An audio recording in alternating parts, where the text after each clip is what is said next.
يا نفس إن لم تظفري لا تجزعي.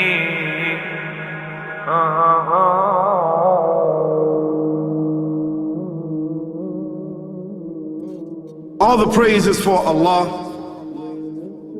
who is the author of all existence and the most generous to his creation, while he is also the all-compelling.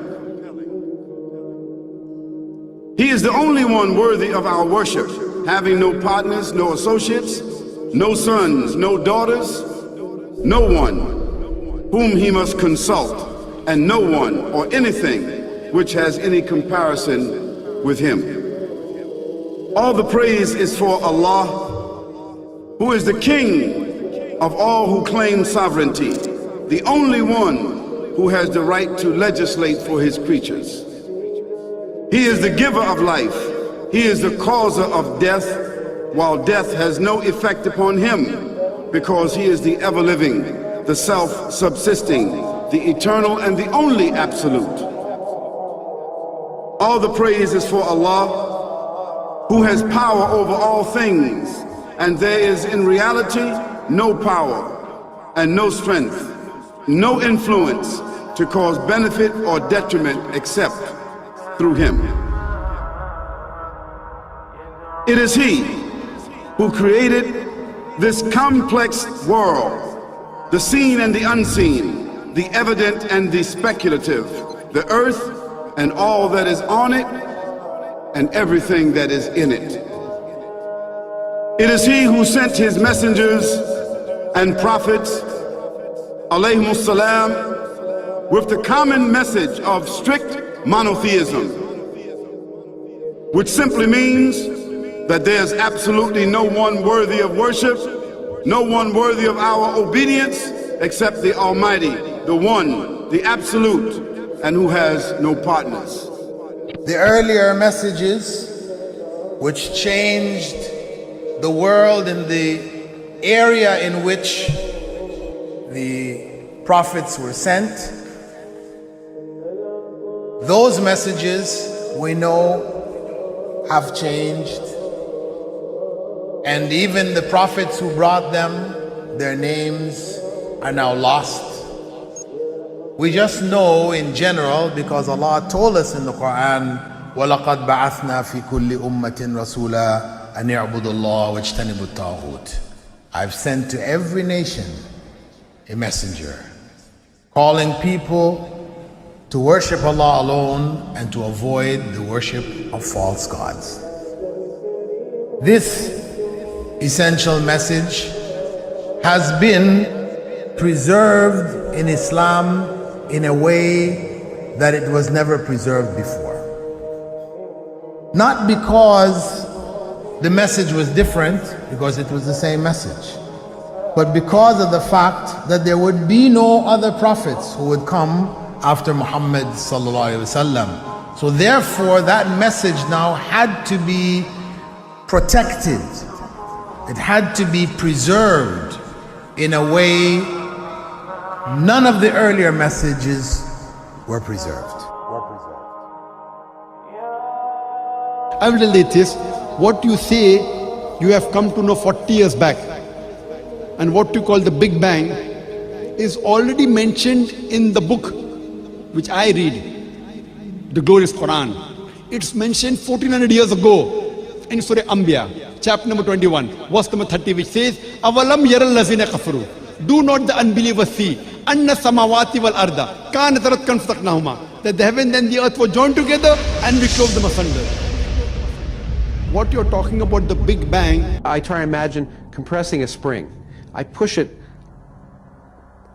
closer and closer and closer together so it's smaller and smaller and smaller, and I've stored a tremendous amount of energy in that spring, and when I let it go, it bursts out, it bursts out, it bursts out. the creation of the universe, which you came to know 40 years back, is already mentioned in this book, the glorious Quran, 1400 years ago.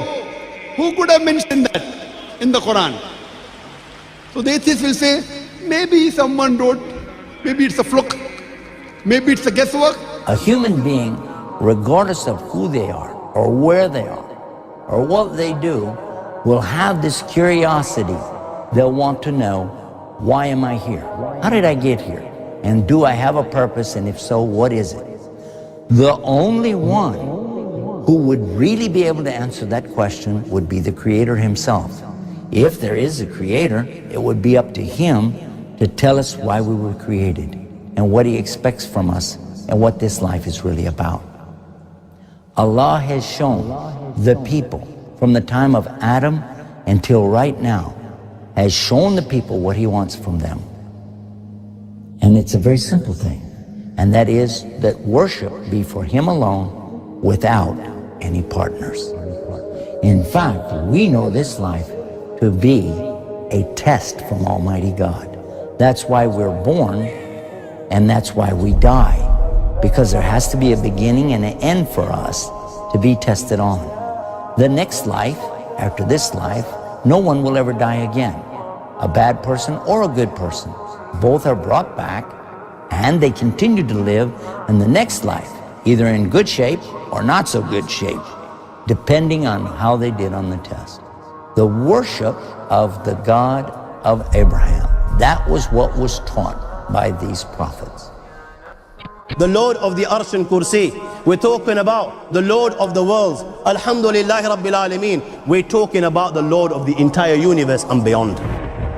The entire universe and beyond. You know, we live in this dunya and we are fascinated with this dunya which Allah subhanahu wa ta'ala indeed has created in a beautiful manner. We're fascinated. There are over billions of people which live on this dunya at this moment in time. Over 6 billion people that live on the dunya at this moment in time. This dunya of Allah subhanahu wa ta'ala is so big that there is space in this dunya for billions and billions and billions or more people. But what is this dunya in comparison to what Allah subhanahu wa ta'ala has created out there? This dunya is insignificant. This dunya is meaningless to Allah. It means nothing. It is worthless. So worthless, compare it with the sun. The sun is one star. You know more science than me. You'll be able to tell me better. Take this planet Earth and you place it inside the sun, and you will be able to place 1.3 million Earths in the sun. 1.3 million Earths in the sun. Allahu Akbar. Allah is the greatest. The sun is one star. One star. There are stars out there which are millions of times bigger than the sun. You tell me this, that you need millions and millions of stars to make one galaxy. And then you tell me this, that there are zillions of galaxies out there. Let me tell you on top of this, my friend, after this, whatever you see above,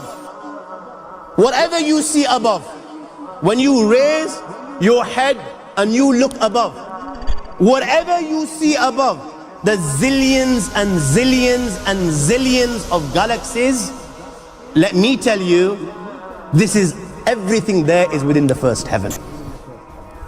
Everything there is within the first heaven, and Allah is the creator of 7 heavens. 7 heavens.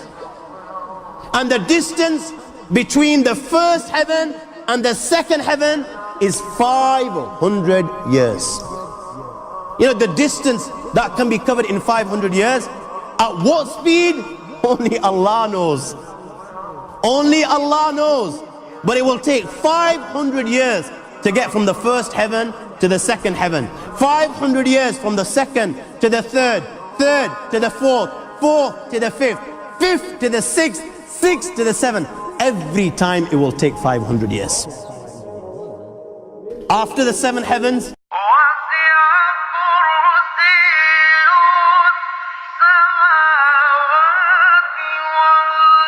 وَسِعَ كُرْسِيُّهُ السَّمَاوَاتِ وَالْأَرْضِ. You all read the Ayatul Kursi. You all know the Ayatul Kursi. After this, you have the Kursi of Allah. You have the chair of Allah subhanahu wa ta'ala. You know these 7 heavens that we've just talked about, in comparison to the Kursi of Allah, they're non-existent. They're meaningless. Rasulullah ﷺ has given an example in a hadith just to give us a little bit of understanding with regards to the 7 heavens in comparison to the kursi of Allah. Take a ring from your finger, take it off, the small ring that you have, and place it, let's say, in a desert, the Sahara Desert. It's the biggest desert in the world. You know that ring that we take off from our fingers and place it in the Sahara Desert? What comparison is in between the ring and the Sahara Desert? Nothing. Nothing. The 7 heavens is the ring, and the kursi of Allah is the Sahara Desert. After the kursi of Allah, you have the arsh of Allah. وَكَانَ أَرْشُهُ عَلَى الْمَاءِ. You have the arsh of Allah. Again, Rasulullah has explained, so just so that we can understand. Take the ring, place it in the desert. This time, the ring is the kursi and the arsh is the desert. What is the kursi in comparison to the arsh of Allah? Nothing. Then you have angels which carry the arsh of Allah. Their heads are in the 7th heaven and their feet are in the lowest earth. My friends, then you have the Lord of the arsh and kursi. لا تدركه الأبصار وهو يدرك الأبصار وهو اللطيف الخبير. He is beyond the size of Allah, who Allah is, what Allah is. The greatness of Allah is beyond the comprehension of my little mind. This is the being that you and I are messing with.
وهو